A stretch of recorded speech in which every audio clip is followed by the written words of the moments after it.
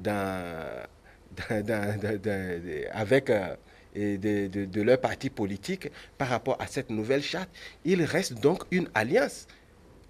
Leur alliance demeure donc toujours. Donc, en tant qu'alliance, ils ne pourront pas aller aux élections.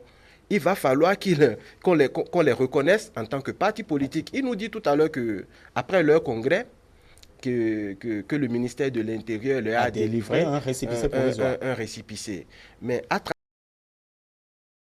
travers, moi, j'ai lu quelque part que c'est autour de 280 personnes qui avaient été déclarées comme membres fondateurs lors de ce congrès passé. Et pourquoi alors, quand ils savent que ce congrès-là déjà fait d'eux un parti politique qui est conforme à tout ce qu'on dit, pourquoi sont-ils en train de courir pour déposer à nouveau les pièces dont on parle?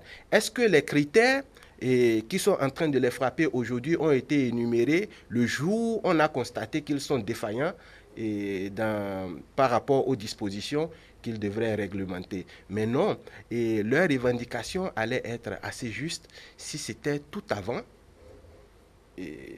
ces défaillances, ces mauvaises organisations au sein des partis qui n'ont pas pu faire truc, qu'ils avaient dit que bon, le certificat de conformité ne devrait pas être ci et ça. Ce n'est pas un débat. Quand on veut être un parti politique sérieux, et surtout moi, vous savez, ça me désole un peu. Ça me désole un peu que l'ordre soit chaque fois bafoué, la qualité soit rejetée pour qu'on végète dans de l'improvisation, dans je ne sais même quel mot il faut. Il va falloir que nous prenons, que nous ayons la culture de nous organiser, de nous conformer aux règles régies pour des jeux donnés.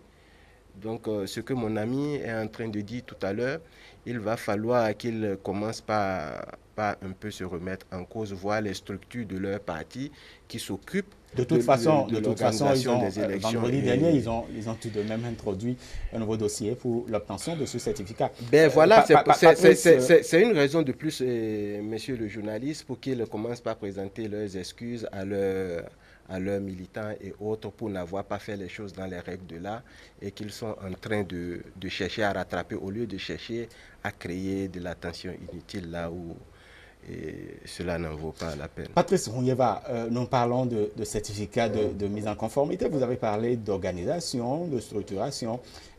Est-ce que la polémique qu'a suscité, par exemple, la nouvelle charte des partis politiques ou la polémique suscitée par le manque de clarté selon certains autour de l'article 242 n'ont pas fait que, ces deux polémiques n'ont pas fait que les forces politiques de l'opposition n'ont pas pu se conformer véritablement à la nouvelle charte? Merci, monsieur le journaliste. Je dois vous dire, dites-moi, dans quel pays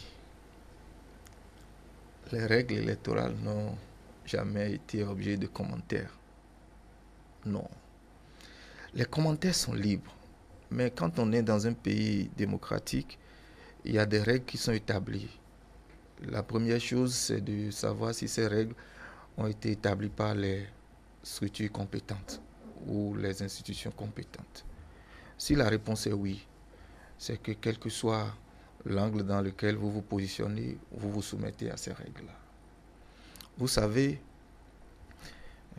mon ami Delors tout à l'heure, quand il disait qu'on a inventé le certificat de conformité, je veux bien qu'il lise quelques paragraphes ou quelques articles de la charte des partis pour voir si ce n'est pas déjà dit dans la charte des partis qu'une déclaration de constitution des partis doit être faite et que cette déclaration doit être dans un délai de 2 mois étudiée par le ministère de l'Intérieur qui, à la fin des études, donne soit une conformité ou une non-conformité. Et qu'une fois que la conformité est donnée, de façon provisoire, vous irez faire les formalités au niveau du journal officiel et vous revenez pour prendre votre document définitif. Mais une fois que vous avez la non-conformité, que vous avez également un délai pour saisir la juridiction administrative compétente qui apprécie à nouveau. Mais quand on me dit que ça là c'est inventé, je comprends pas. Je comprends vraiment pas. Et je veux simplement dire, ce que la Cour constitutionnelle a fait n'est rien d'autre que la déclinaison de ce que la loi portant charte des partis politiques a déjà dit. Et la Sénat, je vais vous dire, on dit que les partis politiques doivent présenter des listes. Mon collègue a dit tout à l'heure, mais si vous n'êtes pas sûr que c'est un parti politique qui est en train de présenter une liste, et que vous laissez comme ça la liste aller en compétition, et que c'est à la fin de la compétition, pendant que ce parti-là a eu déjà des députés, que vous vous rendez compte que à la base, la fondation n'existe pas. On ne peut pas construire un bâtiment sans la fondation. La fondation aujourd'hui sur le jeu politique, il est clairement dit que c'est les partis politiques qui animent la vie politique et qui donc sont susceptibles de présenter des candidats aux élections. Mais si ces partis-là n'existent pas, la loi dit, si vous étiez anciennement parti, vous devez vous conformer. Et la loi est allée loin en disant, cette mise en conformité doit subir la déclaration dans les mêmes formes et dans les mêmes conditions. Ça veut dire que cette déclaration, aussi bien si vous êtes nouvellement créé ou si vous voulez vous mettre en conformité, vous faites la mise en conformité dans les mêmes formes et dans les mêmes conditions, en présentant un certain nombre de documents, et qui est donc soumis à l'étude du ministère de l'Intérieur. La loi est même allée loin en disant que le ministre de l'Intérieur dispose de 2 mois pour étudier votre dossier. Et que si au bout de 2 mois, elle ne rend pas une décision, c'est que votre dossier est censé d'office recevoir l'aval positif et donc vous êtes censé avoir directement le récépissé provisoire, aller faire les formalités de publication journal officiel et revenir sur cette base à voir votre certificat de conformité. Mais qu'est-ce qui s'est passé? Peut-être que nos amis voudraient que le ministère de l'Intérieur ne fasse rien pour que ces 2 mois passent. Pour qu'il lui oppose la même loi après pour dire que le ministère n'ayant rien dit pendant les 2 mois, on est d'office à jour. Ce n'est certainement pas leur intention. Bon, si ce n'est pas leur intention, pourquoi aujourd'hui, pendant ces 2 mois-là que la loi a conféré au ministre, le ministre, après avoir étudié le dossier, dans un premier temps, parce que c'est comme un examen que vous voulez aller. Quand vous déposez les dossiers, par exemple à la direction de l'office du bac, il y a une période qui est donnée à la direction. Pendant ce temps, si on étudie le dossier, il y a des problèmes, on vous appelle. Mais après, il y a une décision qui est rendue. Vous êtes qualifié ou vous n'êtes pas qualifié. Aujourd'hui, une décision a été rendue dans les délais de 2 mois. Dans cette décision, certains sont qualifiés, certains ne sont pas qualifiés. Mais c'est de ça qu'il s'agit. Il y a tout de même, le ministère de l'Intérieur parlait lors de sa conférence de presse le 14 février, a rendu du moins les résultats d'un certain nombre, par exemple, d'enquêtes effectuées par les cadres du ministère. Cela concernait les 10 partis politiques, et véritablement. Et les partis politiques, que ce soit de la mouvance, ou du moins les partis politiques de la mouvance, se sont conformés à cela. Pourquoi attendre ou soulever, par exemple, susciter des polémiques? Vous savez ce qu'on appelle la mauvaise foi? Le système en place, c'est une de mauvaise foi. Et il faut que, je sais une chose quand même, les téléspectateurs béninois, les téléspectateurs béninois, ceux qui nous suivent sont assez intelligents, ils comprennent déjà que mes amis ont du mal à défendre du faux. Et ils n'arrivent pas à trouver les arguments, ils n'arrivent pas à trouver les arguments, ils tirent par les cheveux tout ce qu'ils veulent. Parce que, j'aurais même voulu me taire parce que tout le monde comprend qu'ils n'ont rien à dire de manière consistante sur le sujet. Vous ne pouvez pas vous taire puisque vous faites partie de nos invités. Mais comme on est sur un plateau, je vais avancer, vous savez, ils n'inventent pas ce qui n'existe pas. Dans aucun endroit, il n'y a même pas une virgule de la charte des partis politiques. Leur charte qu'ils ont votée, Manu Militari, contre la volonté de toute la minorité, c'est leur charte qu'ils ont votée. Ils ont voté leur charte avec leur BMP. Ils ont voté avec leur BMP, ne voulant écouter personne, parce que pensant qu'ils sont les plus forts, les plus intelligents au Bénin, la charte est votée. Maintenant, ils se rendent compte qu'ils se sont piégés par leur propre charte. Et ceux qui n'étaient pas inclus pour pouvoir se racheter, afin de pouvoir aller aux élections. Parce qu'ils n'ont aucun moyen d'aller aux élections légales, parce que la charte qu'ils ont votée les a contraints, et le délai dans lequel ils étaient, après leur création et autres, ils ne pourront jamais avoir le récépissé provisoire et se faire publier au journal officiel. Alors, leur cours, Diogbenou a inventé une pièce qui n'existe pas, que mes amis me disent. Je préfère l'article dans lequel existe ce mot certificat de conformité. Ça n'existe nulle part. Il n'y a que deux pièces connues. Le récépissé provisoire et le récépissé définitif. Il n'y a pas autre chose.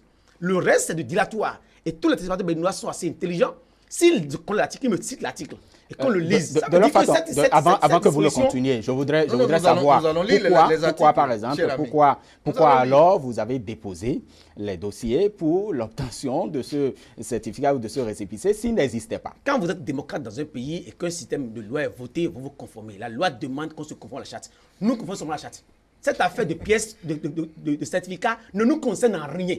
On a demandé au ministère de l'Intérieur de nous envoyer le récépissé provisoire de conformité à la nouvelle charte. C'est ce qu'on a demandé. On n'a jamais demandé qu'on nous envoie un certificat.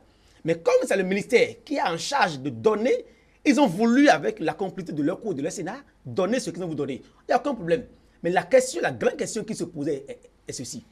Allons-nous laisser un système qui veut faire dilatoire et après tout dire que ceux qui sont allés à la chasse n'ont pas de droit, parce que quand on n'est pas là, en politique, c'est comme si vous ne pouvez pas parler demain. Ils ont voulu nous traîner sur un terrain. On les suit sur le terrain. Mais sur le terrain, ils se sentent maintenant menacés parce qu'ils ont créé une charte de toutes pièces. On a suivi parce qu'ils ont la majorité. Mais la démocratie, c'est aussi la majorité. La démocratie, c'est aussi la majorité. Oui. Comme leur majorité est une majorité mécanique et qu'on a voté une charte, on a dit si c'est la charte, c'est les règles du jeu. On suit les règles du jeu avec eux. Et les règles du jeu, nous sommes prêts à nous conformer aux règles du jeu. Même si les règles du jeu sont mauvais, on a dit, on joue le jeu. Mais ils se sont rendus compte d'une chose. Même avec les règles du jeu taillées sur mesure, ils ne sont pas capables de gagner les échéances. Alors, en cours de match, ils changent les règles du jeu. On ne change jamais les règles du jeu en cours de match. Parce que la compétition a commencé depuis que on a lancé le processus électoral et que le président de la République a convoqué le corps électoral. Ça a commencé. Ce n'est pas en cours de règles de jeu que la Cour va changer les règles de jeu. Je vous donnerai la parole en même temps. Vous permettez, je dis par exemple, vous avez parlé d'un délai de 6 mois, d'accord? Oui. Il y a un élément nouveau, les législatives d'avril, du 28 avril 2019. Oui. Si le corps électoral n'était pas convoqué au 28 avril, on pourrait constater une prorogation du mandat des députés actuels. De la CT. Les députés ont un mandat constitutionnel. Personne ne peut proroger ce député. Ça doit se faire à l'Assemblée. Il faut réviser la Constitution d'abord. On ne peut pas proroger le mandat des députés sans réviser la Constitution. Quand on ne va pas, parce que vous avez suivi avec moi la décision de la Cour à ce propos, par rapport à ce qui a valu donc cet ultimatum de la Cour constitutionnelle, parce qu'il doit finir en mai, véritablement. Et si le Bénin ne va pas aux élections... On doit installer une nouvelle Cour avant le 15 mai 2019. On doit l'installer, c'est constitutionnel. Il n'y a aucun mécanisme aujourd'hui pour qu'on ne puisse pas installer. Et si on n'installe pas, le régime aura voulu créer une situation. Mais quand elle sera créée, elle pourra trouver les mécanismes nécessaires pour gérer. Mais on n'y arrivera pas. Ils en sont conscients. Parmi les irrégularités notées tout de même au niveau de votre dossier, par exemple, il y a des mineurs qui se retrouvaient, par exemple, vous en avez entendu parler, véritablement. Vous avez corrigé les choses vendredi dernier. Vous savez, quand on n'est pas démocrate et quand on ne veut pas faire les jeux dans les règles de l'art, on fait de la diversion. Ce régime, avec le ministère de l'Intérieur et autres, ils font de la diversion depuis tout le temps. C'est la diversion. Vous savez, il faut suivre les choses dans la chronologie, ne pas faire de l'amalgame, parce qu'il faut les suivre depuis le début, quand ils ont commencé, quand ils sont installés le 16 avril 2016, il faut suivre le régime et voir dans les moindres détails comment il se comporte. C'est un régime de diversion qui s'est caractérisé par une compétence totale et qui ne cherche pas tous les moyens pour embrouiller les règles depuis le départ. Vous savez, on a voté une charte et la charte a commencé à avoir son effet à partir du 17 septembre 2018.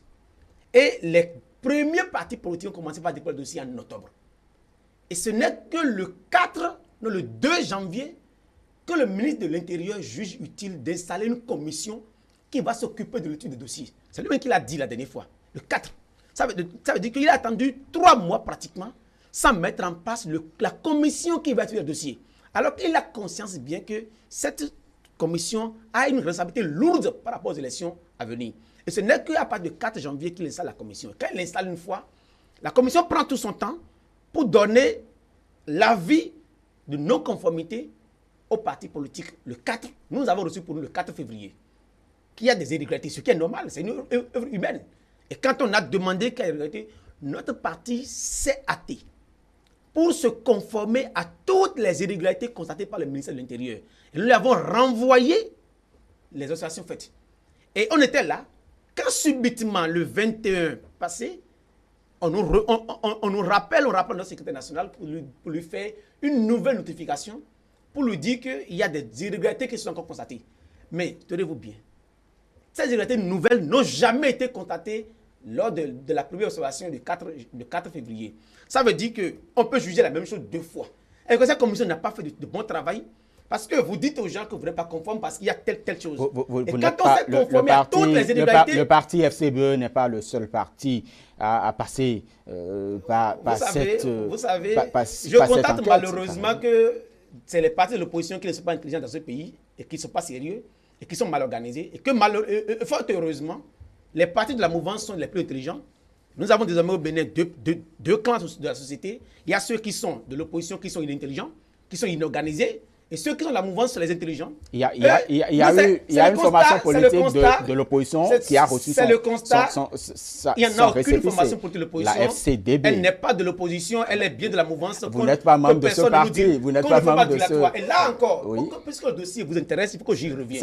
Ce n'est pas ce qui nous rassemble malheureusement. La charte des partis politiques a dit ceci. Ce n'est pas... Quand il y a confusion de logo et de nom pour des partis politiques, le ministère de l'Intérieur ne peut pas donner satisfaction à ces partis politiques. Aujourd'hui, l'FDC ce n'est pas le sujet. Ce n'est pas le sujet qui nous... on a jugé utile de les rectifier et on les renvoie dans l'opposition pour nous faire croire que l'opposition, les partis de l'opposition, tout le monde les connaît. Quand on dit opposition Bénin, c'est le Restaure de l'Espoir, c'est USL et c'est FCBE. Il n'y a pas autre parti de l'opposition qui est déclaré. Depuis 2016, que le combat de l'opposition a commencé, on n'a jamais vu nulle part Toleba avec son parti politique. Malheureusement, peut-être que de leur façon, nous aurons certainement d'autres occasions pour peut-être en parler. Ce n'est pas ce qui nous rassemble. Mahmoud Guerguis. Je vais confirmer un certain nombre de choses qu'il vient de dire, qu'ils ont l'impression que... au niveau de la mouvance, il y a des personnes intelligentes et autres. Mais je suis malheureusement en train de constater qu'il est en train de dire vrai, même s'il ne sait pas. Quand le président de la République a parlé de désert de compétences. C'est dans notre camp.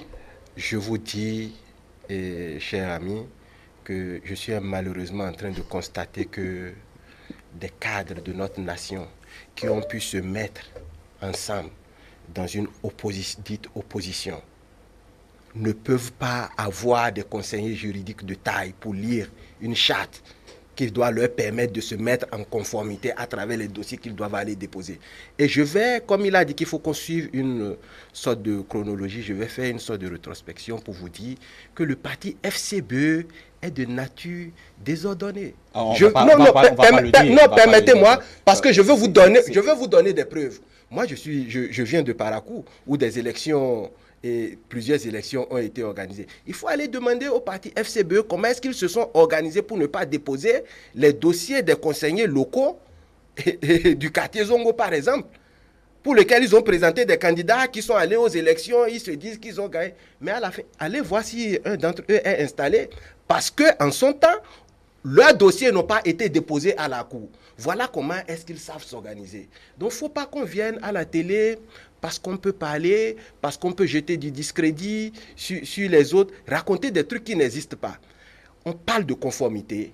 Quand votre acte n'est pas bon, il faut vérifier ça. Nous ne pouvons pas permettre à tout le monde de créer un parti politique avec des pièces. Quand vous parlez de toute l'opposition, mais le parti Restaurer l'Espoir, où nous voyons que des actes de naissance de 2006 ont été mis dans les dossiers pour pouvoir créer leur parti. Mais on les connaît par leur manigance et autres. Mais il va falloir que maintenant qu'ils commencent par laisser cette manière... Apparemment, c'est une bonne guerre. Qu'ils commencent par laisser cette manière Et parce que désormais, les choses sont contrôlées. On ne va plus déposer pour que personne n'ait le temps de tout contrôler. Parce que c'est sur ça qu'ils essaient de jouer. Ils mettent le nombre de dossiers qu'il faut, même si le contenu n'est pas vrai. Est-ce que ce ne sont pas des préjugés que vous Non, avez? ce sont pas des... Non, mais je parle par rapport à ce qui a été déclaré par le ministre. Par le ministre. Donc, mon ami Delors doit pouvoir essayer de commencer par faire par avoir une autre manière de voir les choses. Il faut qu'ils aillent expliquer à leurs militants et autres comment est-ce qu'ils ont fait pour ne pas créer le cadre juridique qui puisse bien lire dans la charte pour pouvoir conformer leur parti aux élections auxquelles ils aspirent, aux lois électorales. Ce n'est pas bien de rester à dire, ça ne suffit pas de dire, mais la mouvance est de mauvaise foi. La mauvaise foi, là, ça se quantifie comment? Il n'a qu'à me dire. La mauvaise foi dont il parle, là, il n'a qu'à nous démontrer cette mauvaise foi-là. Mais on vous parle de loi. Les textes sont là et autres. Vous criez que c'est de mauvaise foi. Il faut qu'on aille amener des anges pour lire ou pour arbitrer des trucs. Ce sont des hommes qui l'ont toujours fait. Oui. Il nous a parlé tout à l'heure. Et je veux qu'il respecte un peu les institutions de l'État. Leur cour, leur Sénat et autres. Si vous êtes démocrate, la première des choses que vous devez commencer par respecter, ce sont vos institutions. Et allant un peu devant, ils ne peuvent pas nous dire que notre Sénat, mais nous savons quand est-ce que cette Sénat a été installée et nous y avons touché quoi. Si la Sénat est mauvaise, ils n'ont qu'à demander à ceux qui l'ont installée que nous avons confirmé. Donc à partir de ce moment, il va falloir que nous essayions d'observer au sein de notre classe politique la tempérance. Parce que nous voyons que progressivement, ça commence par manquer.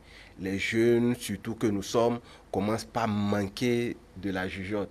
Nous sommes trop émotifs.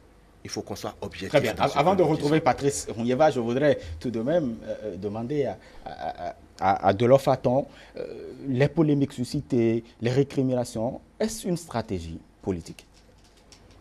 Nous ne sommes pas en stratégie. Nous sommes en train de faire ce que nous devons faire pour participer aux élections législatives de 2019. C'est une stratégie, ceux qui la font devront savoir. Mais nous faisons normalement ce que nous devons faire selon ce qui est prévu par les lois. Et aujourd'hui, nous constatons seulement que ceux qui sont en face de nous ne respectent pas les lois qu'eux-mêmes ils ont votées. Point.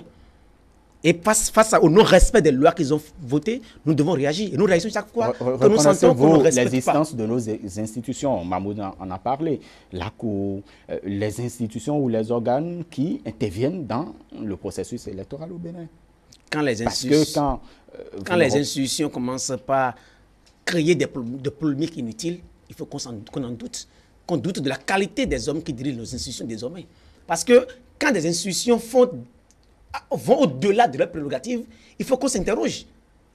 La Cour n'a pas les prérogatives constitutionnelles pour créer une nouvelle pièce. Elle n'en a pas. Elle ne peut pas, en cours de jeu, inventer une pièce qui n'existait pas dans aucune loi. Ce n'est pas cette prérogative. Et le dit, ce n'est pas être républicain, ne pas être démocrate. Je suis démocrate. Mais je dis les règles du jeu sont assez claires. On les connaît. La Cour, elle est là pour juger des contentieux et pour juger de la conformité à la Constitution.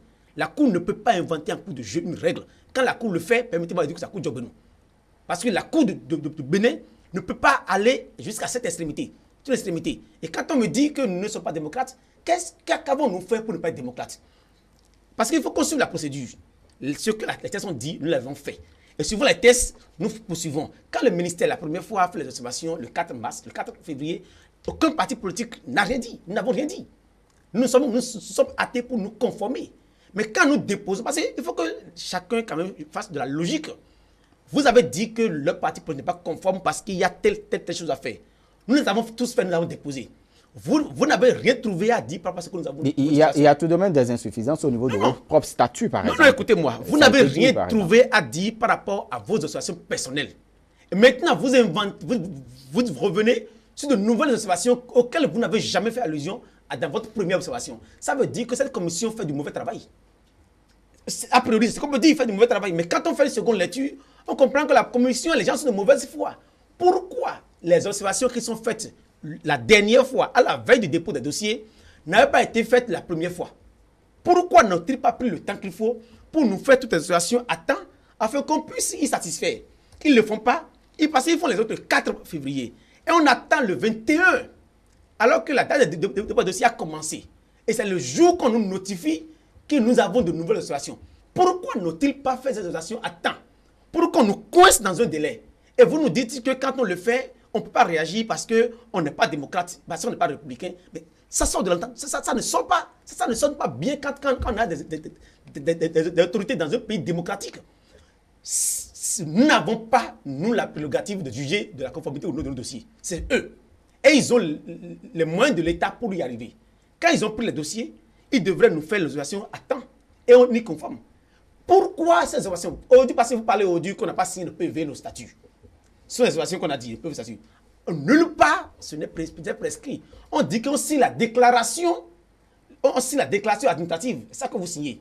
Nulle part, ce n'est écrit qu'il faut signer les PV et les statuts. Mais quand on l'a dit, nous l'avons signé. Maintenant, nous l'avons signé, on nous dit que le nombre de nos membres fondateurs diffère par rapport à ce que nous avons envoyé précédemment. Mais même un enfant de couple primaire, c'est que ça ne peut être les mêmes choses. Par le passé, nous avons une charte de parti politique, l'ancienne, celle de 2003, qui dit qu'il faut avoir 10 membres fondateurs par département. Ça veut dire qu'on doit avoir normalement 120 membres fondateurs pour le Bénin. Ce que nous avons normalement eu à notre congrès, on a dépassé. On avait eu 180 membres fondateurs parce qu'on a dit que c'est le minimum à avoir. Et c'est en respectant l'ancienne charte en vigueur qu'on a fait le congrès le 10 et 11 février 2018. Maintenant, en cours de route, on crée une nouvelle charte de parti politique qui demande désormais d'avoir 15 membres fondateurs par commune. Mais dites-nous, comment nous allons vouloir nous conformer à la nouvelle charte politique et les noms ne vont pas changer. Ça va changer. Et pour le faire, on n'est pas resté dans la chambre. On a fait un congrès extraordinaire de mise en conformité le 29 décembre 2018. À ce congrès, on a tenu compte des observations faites des nouvelles donnes de la nouvelle charte des partis politiques. Et désormais, au lieu qu'on ait par le passé 10 membres fondateurs par département, on nous demande d'avoir 15 membres fondateurs par commune. On a eu désormais les 15 membres fondateurs par commune à l'occasion de notre congrès extraordinaire. Mais c'est de droit que le nombre au départ change à l'arrivée. Parce que les contextes ont changé. Le cadre juridique n'est plus le même. Et maintenant, on revient nous dire qu'il y a changement. Dites-nous logiquement où il y a problème. C'est le ministère de l'Intérieur qui peut le vous dire. On va la diversion. Très bien. On va maintenant écouter Patrice Onyeva. Oui. À propos. Merci beaucoup. Notre ami Delors nous accuse de faire de la diversion, mais vous constatez, et les téléspectateurs constatent avec moi, que s'il y a une personne ici qui fait de la vraie diversion, c'est encore lui. On constate, parce que tout à l'heure, vous avez vu, il dit que c'est un régime d'incompétence. En même temps, dans son développement, il dit, au Bénin, il y a deux classes. Il y a la classe des gens qui sont intelligents et la classe des gens qui ne sont pas intelligents. Vous jugez quelqu'un d'incompétent et après vous dites qu'il est intelligent. Et il faut qu'on soit vraiment sérieux. Il a parlé tout à l'heure de ce que nulle part dans la charte il n'a été parlé de conformité. Certificat de conformité. Je vais vous lire. L'article 21. Sinon, c'est l'article 17 qui parle d'abord de la déclaration administrative de constitution du parti politique, qui doit être fait par le dépôt d'un dossier au ministère de l'Intérieur. L'article 18 mentionne les différentes pièces qui doivent constituer votre dossier de déclaration. L'article 19 dit maintenant, dans un délai qui ne peut excéder 2 mois, le ministre chargé de l'Intérieur fait procéder à toute étude utile, à toute recherche et à toute enquête nécessaire au contrôle de conformité à la loi du dossier de déclaration administrative de constitution. Dans le cas où le dossier de déclaration de constitution est jugé conforme à la loi, le ministère chargé de l'Intérieur délivre un récépissé provisoire au mandataire du parti. Certificat et récépissé. Attendez. Qu'est-ce qui fonde le ministère à délivrer le récépissé? Ne faites pas de l'amalgame. Ça n'existe nulle part. Vous permettez, vous avez eu du temps. Oui, c'est vous qui faites de l'amalgame. Vous avez eu suffisamment du temps pour parler. On va écouter, s'il vous plaît. Si vous permettez, avant de vous arriver. Vous savez, On va écouter Patrice. Qu'on ne joue pas sur les mots pour bleuir nos téléspectateurs et pour bleuir la population béninoise. Certificat de conformité. Celui qui fait quand une institution est chargée de faire un contrôle de conformité, il doit délivrer un papier qui donne le résultat de son contrôle. C'est sur la base de ce résultat que le papier qui sanctionne le dépôt du dossier peut être délivré. La preuve, tous ceux qui ont reçu le certificat la lettre de conformité, parce que le ministre a envoyé le document que le ministre a utilisé pour sanctionner son contrôle de conformité, c'est les lettres les lettres envoyées au parti avec accusé de réception, dans lequel il a parlé de conformité ou de non-conformité. Parce que la personne qui contrôle doit utiliser, doit utiliser un acte pour sanctionner le contrôle qu'il a fait. Une fois qu'il vous envoie son résultat, si le résultat est positif, vous revenez maintenant. Et c'est sur cette base que vous avez votre récépissé. La preuve, tous les partis qui ont reçu la lettre de résultat positif se sont rendus au ministère pour avoir le récépissé provisoire. Allez maintenant faire la formalité avant de revenir pour avoir le document définitif tel que la loi l'a dit. La loi a parlé de récépissé provisoire après que vous ayez la conformité. Mais comment est-ce qu'on va vous dire que vous avez la conformité? Par quel acte vous avez la conformité? Le récépissé provisoire vient après qu'il y ait la conformité. Mais de quoi on parle? On dit que c'est un truc administratif. On le dit de l'île. Attendez, je poursuis. La loi dit, dans le cas où le dossier de déclaration administrative de constitution n'est pas conforme à la loi, le ministre chargé de l'Intérieur procède à une notification de non-conformité motivée aux partis politiques concernés. Cette notification intervient dans un délai inférieur à 2 mois après le dépôt de déclaration. Elle s'effectue par un courrier recommandé ou remis au moins en main propre à l'un des mandataires politiques du parti. Le parti politique peut à ce moment-là saisir la chambre administrative du tribunal compétent. De quoi on parle?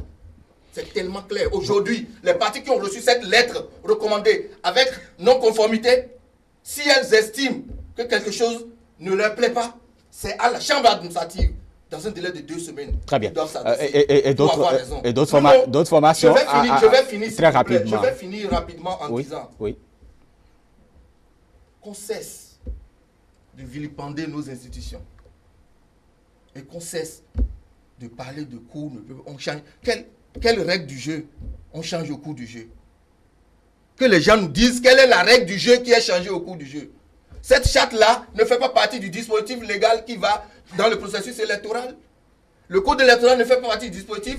La Cour constitutionnelle n'est plus l'institution qui régule le bon fonctionnement des institutions qui organisent les élections législatives. La Sénat n'est plus l'institution qui doit définir le cadre et qui doit clarifier les choses pour aller aux élections. Mais qu'on cesse. Très bien. Qu'on cesse de divertir. Moi, je veux juste bien. je pense que nos amis, nos cas, véritablement, faire ce qu'ils ont à faire.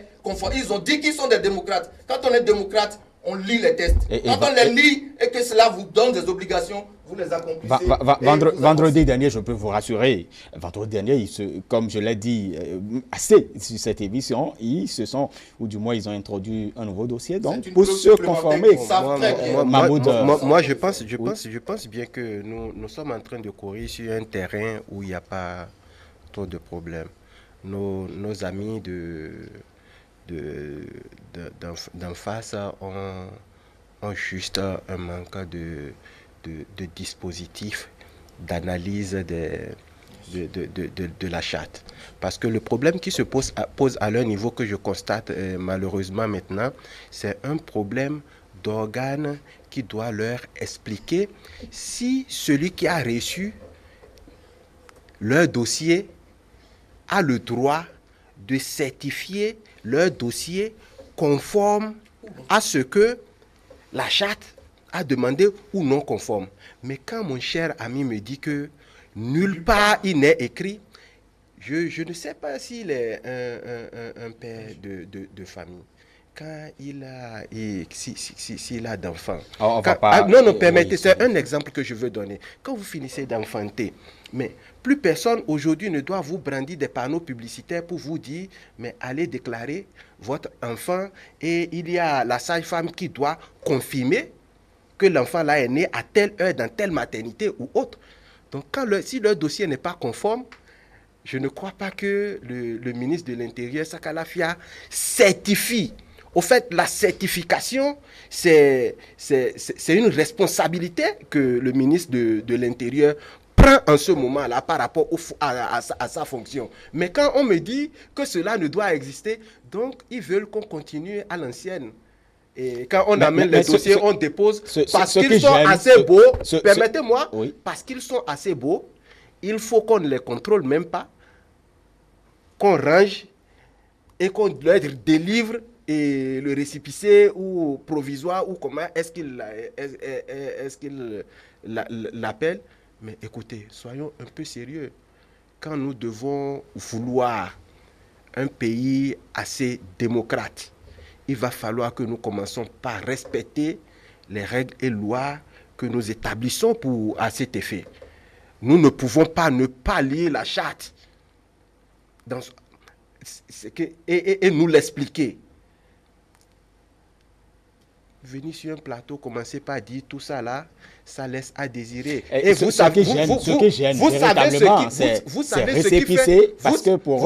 qui fait ce qui est dangereux dans l'exercice qu'ils sont en train de faire, c'est que la population béninoise est en majorité analphabète. Et quand ils montent sur les réseaux sociaux, non, ils sont de mauvaise foi et autres, ils ne leur expliquent pas qu'ils ont une carence en analyse des lois ou de la charte. Et c'est là le dommage, parce qu'ils révoltent des populations qui tablent sur ce qu'ils leur disent. Et c'est en ça que je crois qu'il a une notion de bonne ou de mauvaise foi.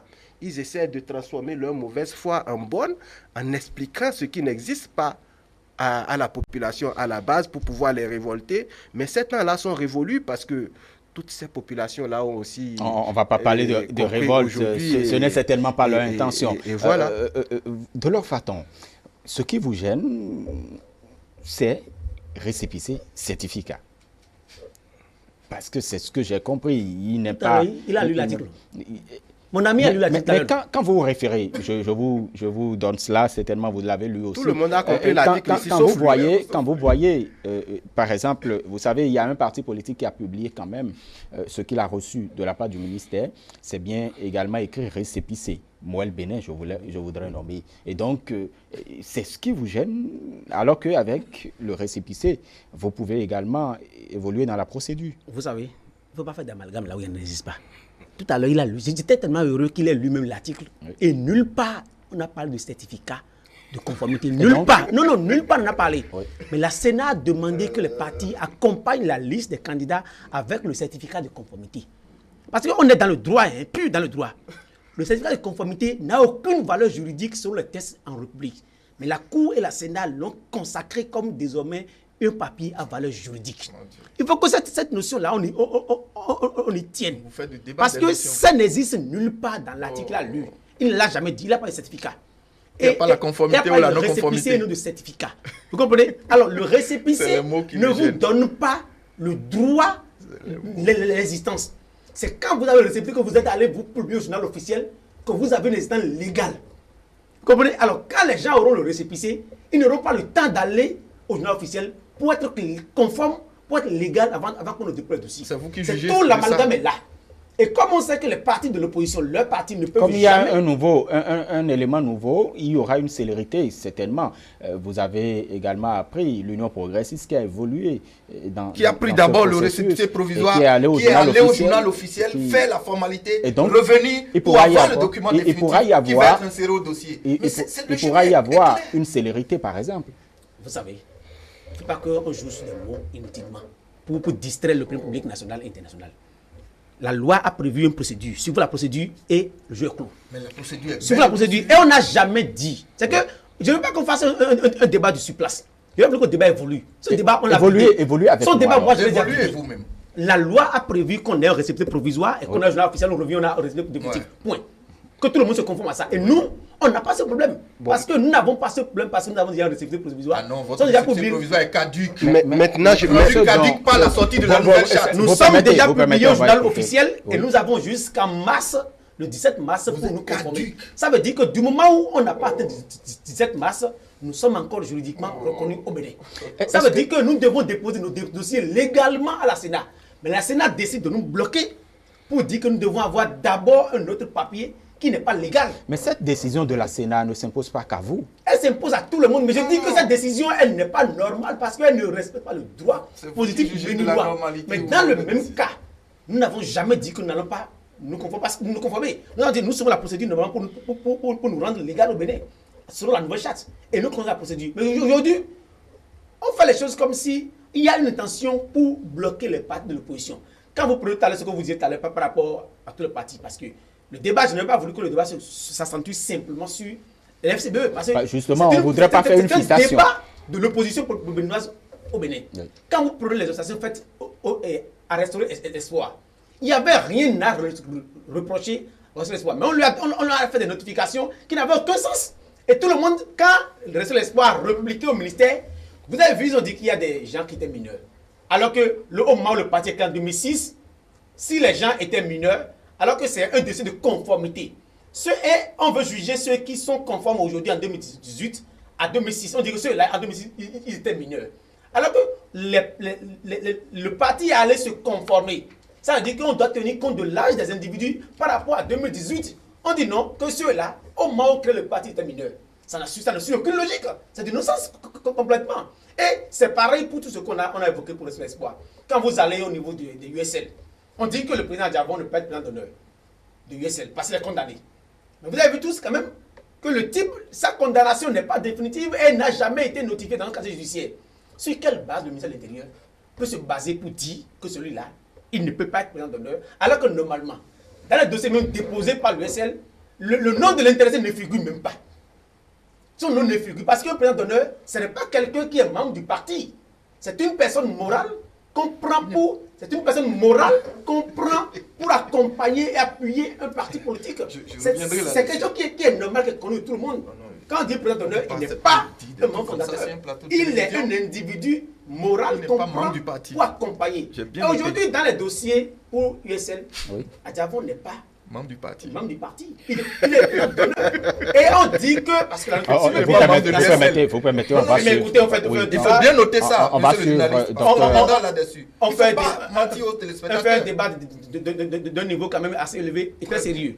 J'aurais voulu que vous soyez aussi sérieux parce que vous êtes jeune comme moi. Et je suis désolé de voir que vous permettez, on va vous suivre. On vous suit dans votre analyse. Il n'a qu'à nous expliquer conforme et... Vous permettez, la seule personne qui pose des questions, c'est moi. Être condamné, c'est le casier judiciaire qui le justifie. L'intéressé a eu le casier judiciaire le 19 janvier qui a montré qu'il n'a aucune charge contre lui.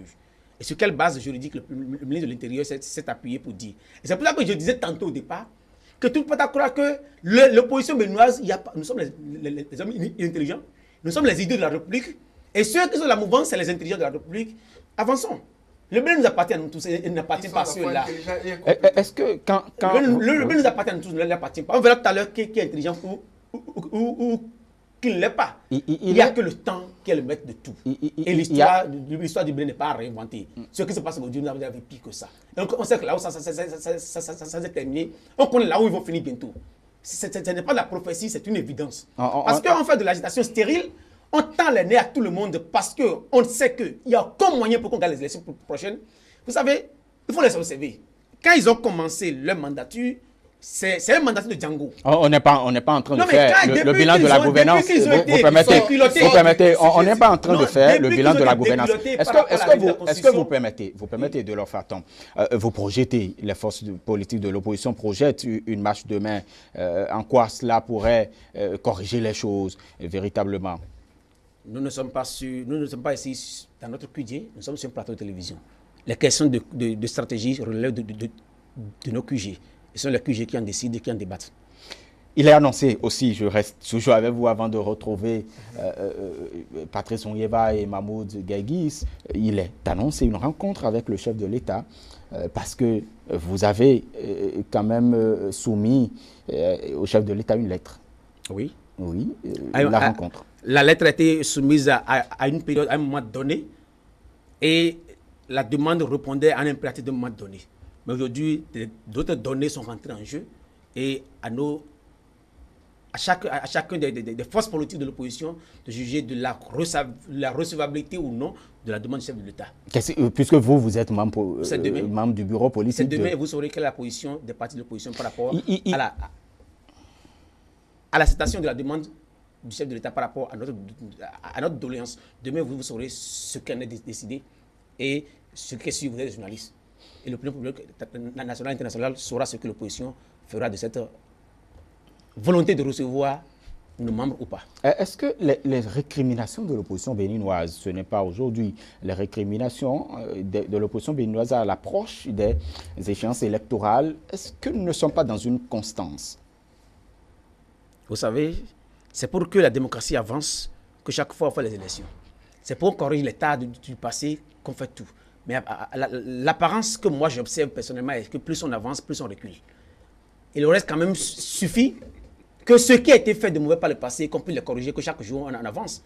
Mais malheureusement, il y a un recul total par rapport à ce qu'on faisait. On n'a jamais eu autant de polémiques par rapport à l'élection par le passé. Vous savez, il y a toujours eu des polémiques par le passé à des élections à des moments donnés. Mais cette fois-ci, on a retourné carrément dans un passé moyenâgeux où personne ne comprend plus rien. Et tous les jours, on crée des tensions inutiles et on fait de la diversion, on tord le cou aux lois, on tord le cou au processus. C'est dommage. Parce que normalement, ce qu'il aurait souhaité est que chaque fois qu'on avance dans le processus démocratique, on doit avoir plus d'apaisement, plus de sérénité pour faire les élections. Mais chaque fois qu'on avance, ça devient plus compliqué. Les acteurs ont jamais voulu que les choses se passent normalement, alors que les textes de loi sont clairs. Il faut les respecter seulement. Très bien. Les postures de l'opposition béninoise, ce n'est pas... Vous lui avez donné deux fois le temps que nous avons tous parlé, mais jusqu'à tout à l'heure, il n'a pas pu nous expliquer qu'il faut que le ministre il n'a pas pu accepter qu'il faut que le ministre de l'Intérieur certifie la valabilité et la conformité de leur dossier déposé afin qu'il n'ait le récépissé provisoire. Il n'a pas... La loi a prévu ce qu'il faut faire et il a fait oui ou non. Il a fait oui ou non. Il a fait le contraire. Vous permettez, on va écouter Mahmoud. On peut le relire 800 fois. On va écouter Mahmoud Gaïgis. Et vous savez, il quitte d'ailleurs le débat parce qu'il n'a pas d'argument pour expliquer ce qu'ils sont en train de faire. Et ce que j'aimerais dire à mon ami Delors, nous ne sommes pas dans des débats de personne. On voit qu'il s'attaque aux gens. Ces gens de manière arrivent lors des débats aussi élevés, comme il le dit, quand on est à court d'arguments. Maintenant, nous autres, nous allons lui permettre de revenir dans le débat. Il doit revenir dans le débat en nous disant, si on doit contrôler leur dossier et accepter que c'est conforme avant qu'il n'ait le récépissé provisoire ou pas. Il y est revenu. Si c'est oui, alors on leur a certifié que ce n'est pas conforme, les dossiers qu'ils ont déposés par rapport à et ce n'est pas conforme à la charte. La seule chose qu'il leur reste à faire, c'est courir, aller rendre conforme ces dossiers-là par rapport à la charte et pouvoir exister, compter en tant que parti politique valide. Les FCBE existent à ce jour comme parti politique au Bénin. Oui. Je retourne en lui expliquant encore. Il nous dit qu'ils étaient allés déjà au Congrès où ils avaient déjà déposé 180 dossiers, ou c'est 280, 280. Il avait dit 180, donc il ne maîtrise pas bien. Et il a parlé de 280. Il a parlé de 180. Vous allez revoir ça sur vos bandes. Mais, monsieur le journaliste, quand la nouvelle charte est sortie, puisqu'ils savent qu'ils ont jusqu'après les élections, si possible, pour se conformer au truc, pourquoi est-ce qu'ils se pressent? Mais on vous dit de vous conformer à la charte des partis politiques qui stipule qu'on doit avoir 15 membres fondateurs par commune, au moins. Mais vous avez déposé près de 1500 dossiers. Et vous pensez que c'est en rassemblant les 1500 dossiers, en les déposant comme ça, sans qu'il n'y ait de mandataires ou que les signataires de vos procès et des procès verbaux, des trucs là, mais il va falloir qu'on observe un peu un peu d'ordre dans la manière dont on s'organise au sein des partis politiques. La seule chose qu'il est en train d'exposer ici, la seule chose qu'il est en train d'exposer ici, je suis sûr même que les cadres du parti FCBE ne seront pas d'accord avec tout ce qu'il est en train de dire. Aller aux élections, Mahmoud, parce que, aller aux élections, vous permettez, on va évoluer un peu mais il va falloir qu'on explique, parce que ce qu'il est en train de dire, d'autres ont reçu ça. Il va falloir qu'on leur explique que la qualité des gens qu'il faut envoyer sur les plateaux comme ça pour expliquer ces genres de choses. On ne doute pas de la qualité des invités que nous avons ce matin, d'accord? Non, mais je ne doute pas aussi de sa qualité. Vous permettez, je voudrais qu'on évolue véritablement. Aller aux élections, aux prochaines élections législatives, sans les forces politiques phares de l'opposition, est-ce que cela ne dénote pas ou ne dénie pas à notre démocratie une certaine vitalité? Patrice Rouyeva. Oui, cher ami, oui. C'est comme si vous avez une classe d'examen où il y a des candidats qui doivent déposer des dossiers. Et vous vous posez la question de savoir, est-ce que aller aux élections aller aux examens sans le premier de la classe, ou sans le 10e de la classe, ou sans le 20e de la classe, c'est vraiment aller aux examens? La question, elle n'est pas là, s'il vous plaît. La question n'est pas là. C'est une classe d'examen. Il y a des candidats qui doivent remplir des conditions pour aller aux examens. Si tu es le premier de la classe et que tu n'as pas fourni les dossiers pour aller à l'examen, on va s'éterniser à dire, est-ce que cet examen-là est un bon examen parce que le premier de la classe n'a pas pu avoir les dossiers pour aller? C'est là que nous devons monter.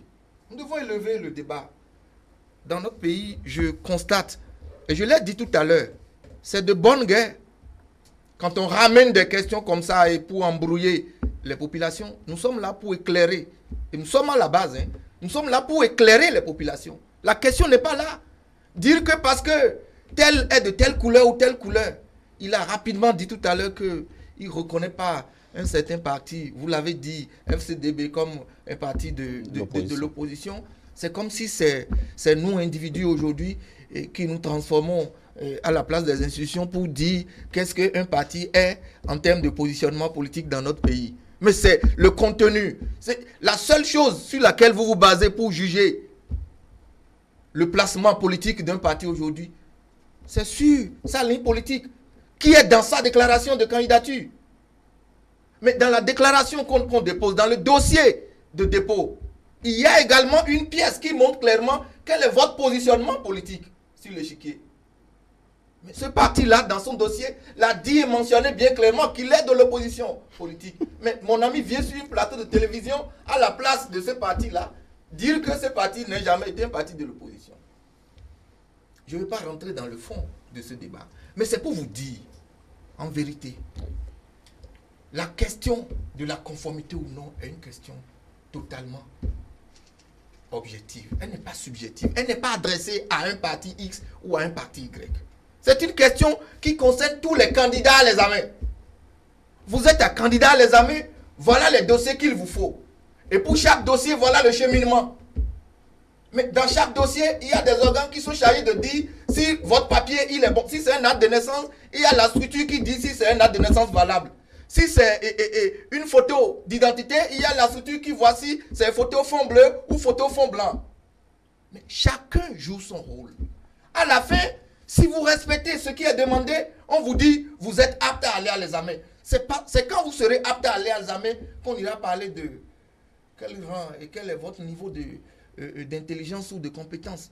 Nous en sommes aujourd'hui à savoir qui sont ceux qui sont aptes à aller à l'examen. Et mon ami est allé sur un terrain tout à l'heure de l'existence. L'existence, c'est quoi? On dit que pour être parti au Bénin, jusqu'à un moment donné, vous avez 10 personnes par département. sinon 12 par département. Et c'est ça qui a fait que pendant le temps, les 12 fois 12 vous donnent un nombre minimum que vous avez fourni. Et qui a servi de base à dire vous êtes existant légalement. Un autre ordonnancement juridique est venu et dit, avant qu'on ne dise que vous existez légalement, ce n'est plus 12 par département, mais c'est 15 par commune. Mais le jugement de l'existence légale se fait par rapport au tenté. Ce n'est pas au tenté plus ni au tenté moins. Au tenté, quel est le document qui apprécie l'existence légale? C'est la nouvelle charte.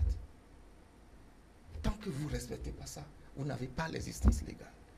Que nos amis continuent de penser que jusqu'à nouvel ordre, ils ont l'existence légale. Mais s'ils ont l'existence légale, autant prolonger indéfiniment la non-mise en conformité. S'ils ont l'existence légale, là, autant prolonger indéfiniment leur non-mise en conformité. Puisque l'existence légale, ils la détiennent déjà, autant ne même pas se mettre en conformité et continuer à vaquer à leurs occupations. Je dis non, arrêtons. Il ne faut pas induire les gens en erreur. Et je suis sûr que les collègues juristes qui écoutent ça vont tomber des nues. Ce n'est pas possible. On ne peut pas donner un tel conseil à une structure organisée. Vous avez un ordre juridique qui a changé et qui dit les conditions pour qu'on reconnaisse votre existence légale. Vous n'avez pas ces conditions et vous pensez que vous continuez d'exister légalement jusqu'à nouvel ordre. Ça, c'est mal apprécier les tests. Ça, c'est mal lire nos tests. Et c'est pour ça que, comme vous le dites, aujourd'hui, il y a certains partis. Vous savez, lorsque vous avez une épreuve devant vous, vous avez 800 façons d'aller à la solution. Selon votre maîtrise de l'épreuve, vous choisissez la solution qui vous paraît la plus efficace et la plus rapide pour vous. J'ai l'impression que, parce que beaucoup parmi nous n'ont pas vu l'étendard de solutions. Certains avaient la solution, donc, de refonder, de créer un nouveau parti avec les nouveaux membres. Mais certains avaient la solution de dire non, nous on en avait suffisamment, alors que les contextes et les conditions ne sont pas les mêmes. Mais c'est ça qu'il expliquait tout à l'heure en disant on a considéré qu'on en avait tel nombre avant, ce n'était pas suffisant, on rajoute et on rentre dans les amalgames de dates. Non, ce n'est pas ça. L'appréciation se fait aujourd'hui par rapport aux conditions d'aujourd'hui. Être membre fondateur, c'est quoi? La fondation a eu lieu quand? À quel moment on dit que vous êtes membre fondateur? Très bien. Et quels sont les critères que vous devez remplir pour être membre fondateur? Voilà. Je finis en disant que mon ami ne vienne pas sur le plateau dire que le président Sébastien Adjavon, qui est un citoyen de ce pays, qui a fait l'option d'aller en politique, qui a travaillé pour la création d'un parti dont il est membre, mais qui n'a pas voulu être membre des organes de direction, mais qui a voulu plutôt être le président d'honneur, qui ne vienne pas dire sur un plateau de télévision qu'il n'est pas membre de l'USL. Alors là, il dit quelque chose qui est suffisamment grave. Donc au jour d'aujourd'hui, le président Adjavon est sans parti. Non, il faut qu'il rectifie ça. Parce que si je suis militant de l'USL et que j'entends ça, mais ça peut décourager beaucoup de millions de ceux qui, ou beaucoup de centaines de militants de l'USL, d'apprendre que le président Adjavon, qui est le président d'honneur du parti, n'est même pas membre du parti. On va évoluer. L'une des polémiques aussi, c'est bien l'article 242 qui a évolué entre-temps avec la décision rendue par la Cour constitutionnelle suite donc à la requête de Nouroudine Saka-Saleh.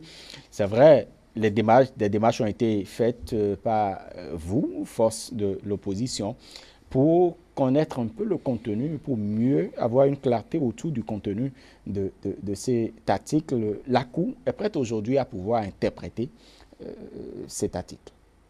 Qu'en dites-vous? Avant de vous répondre, je ne veux pas rentrer dans les polémiques sur les autres sujets. Il y a un seul aspect. Oui. Aucun parti politique ne s'enregistre comme parti de l'opposition, dans aucun pays du monde entier.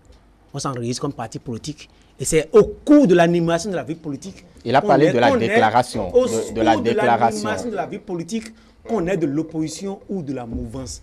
Si vous enregistrez comme parti de l'opposition, c'est que vous n'aspirez pas à gouverner. Alors que les partis politiques aspirent à gouverner. On s'enregistre comme parti politique. Vous comprenez? Et quand on est maintenant dans l'animation de la vie politique, on peut de manière circonstancielle, occasionnelle, devenir opposant ou mouvancier. Qu'il arrête cette histoire. Il a parlé de la déclaration. Aucune déclaration ne se fait de l'opposition lors de l'enregistrement. Qu'il arrête cette histoire. Ça ne tient pas du tout debout. Très bien. Allons maintenant à l'article. Quand on en vient à la position de la Cour, ce débat, on l'a fait sur ce plateau. La Cour ne peut pas aujourd'hui nous nommer les députés.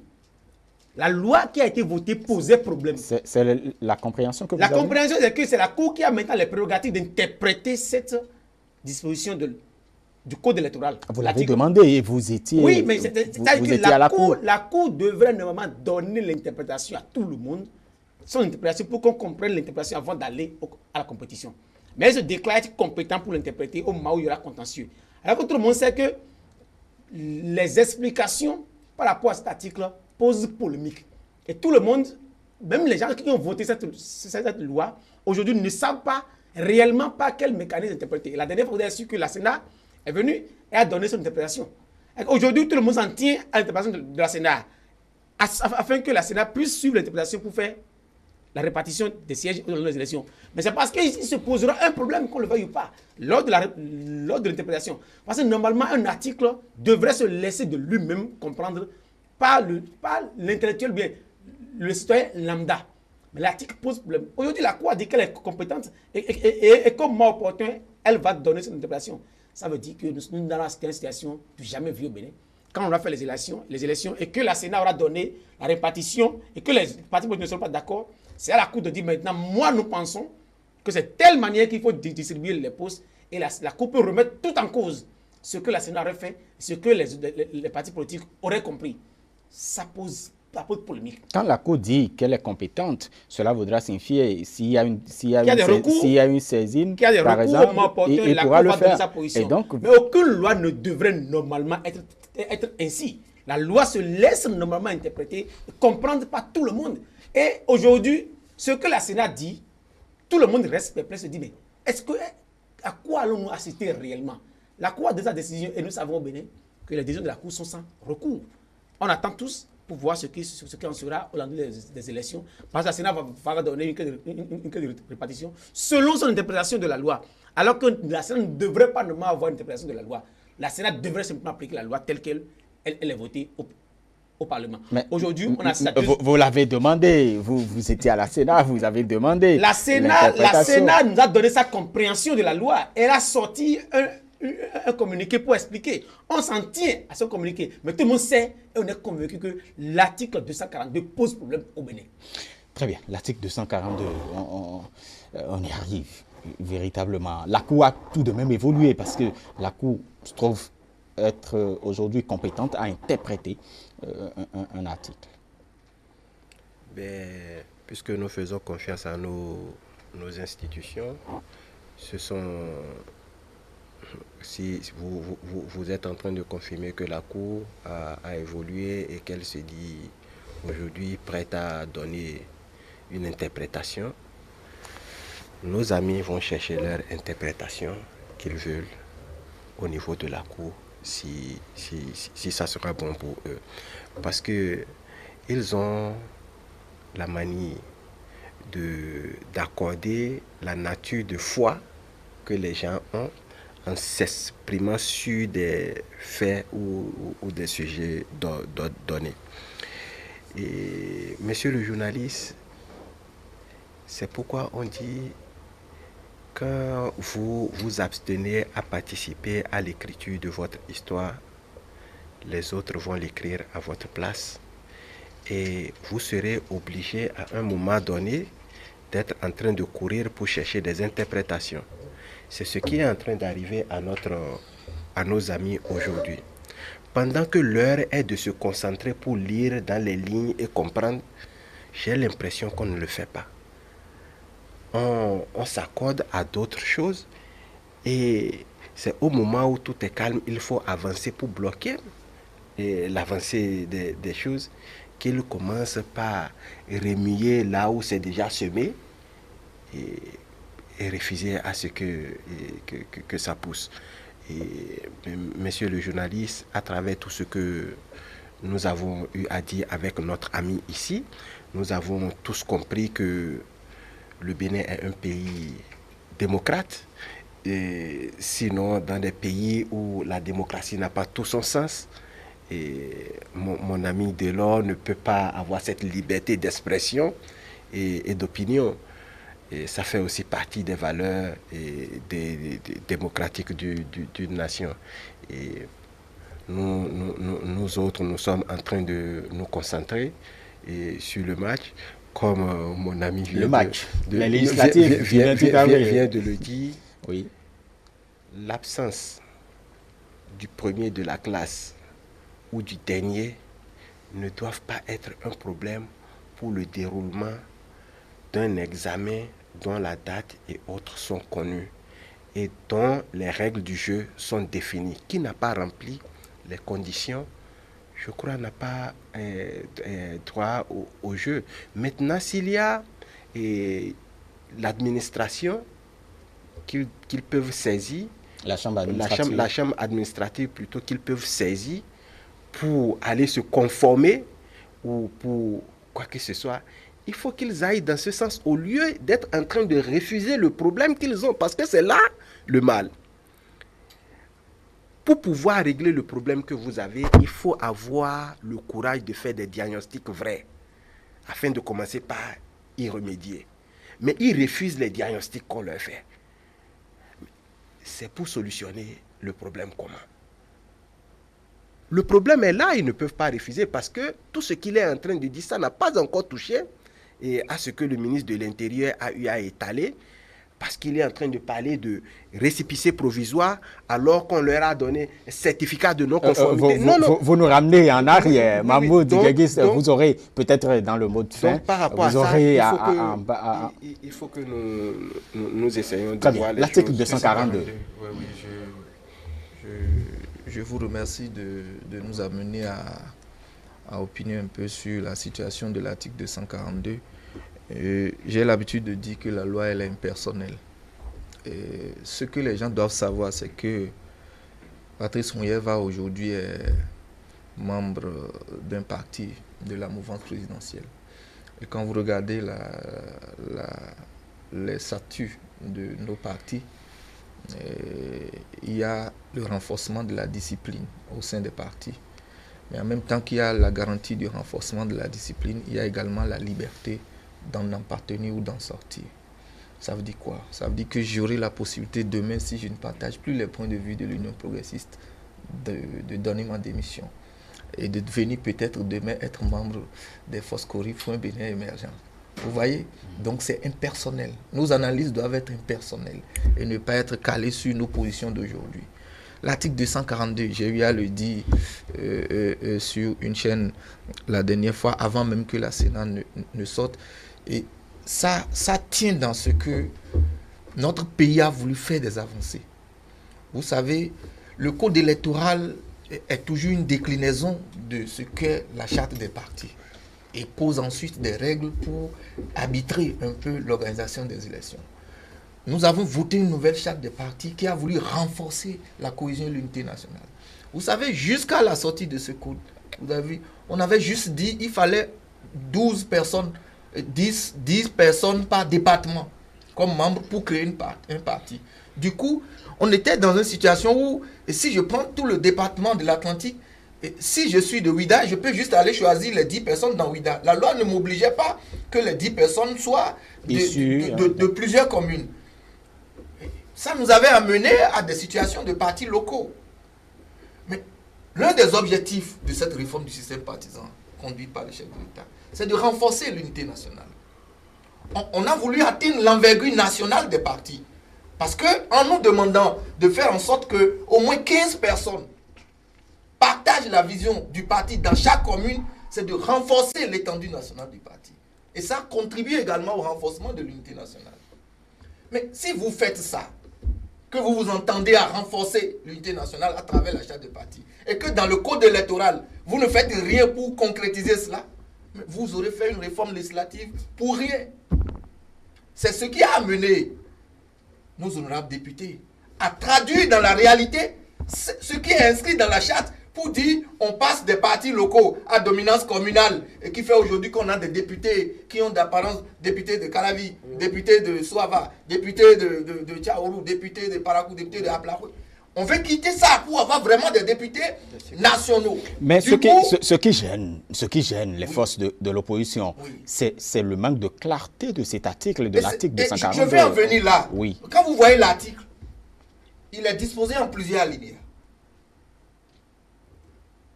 Le premier alinéa, c'est rien d'autre que ce qui existait dans l'ancien code électoral. Ce premier alinéa dit, pour ces élections législatives, ce sera un quotient électoral par circonscription qui sera établi. Et une fois que ce quotient est connu, suivant le nombre de voix obtenues par les partis dans la circonscription, on fait la division par le quotient électoral pour avoir le nombre de sièges à pouvoir. Et s'il y a du reste, le reste là se fait suivant la règle de la plus forte moyenne. Ça, c'est le premier alinéa de l'article 242. Ça ramène ce qui existait. Oui. Maintenant, pour intégrer la nouveauté de renforcement de l'unité nationale, parce que si on laissait ça encore comme ça veut dire que tout le parti peut se concentrer à Calavi et travailler juste pour avoir l'ancrage seulement à Calavi et avoir le député rien qu'à Calavi. Pour renforcer ça, on dit, une fois qu'on passe cette étape générale, il y a l'étape spécifique qui dit ne peut aller au partage que les partis qui ont l'envergure nationale, donc qui ont 10% de représentativité au plan national. Ça vient renforcer l'unité nationale. Mais en même temps, quand on a dit ça, ça veut dire quoi? Il y a une condition générale et une première condition spécifique qui s'ajoute. La condition spécifique dit, condition générale, oui, mais pour aller à la condition générale, il y a une condition, après cette condition générale, il y a la première condition spécifique, c'est avoir 10% national.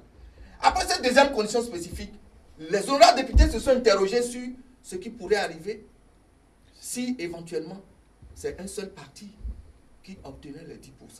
Si on s'arrêtait là, si on s'arrêtait à avoir 10% là, imaginez qu'à l'issue des élections, c'est un seul parti. Donc c'est un seul parti qui a les 83 députés. Ça pose un problème dans notre pays. Un seul parti va se retrouver à l'Assemblée avec tous les 83 députés. Du coup, la réforme dit il ne faut pas en même temps vouloir l'unité nationale et en même temps aller vers un parti unique. Il faut au moins qu'on ait 4, sans que le nombre qui aille au partage des sièges ne soit inférieur à 4. Ça veut dire que autant nous voulons le renforcement national, autant nous voulons qu'à l'Assemblée, au moins 4 forces soient représentées. Ça veut dire quoi?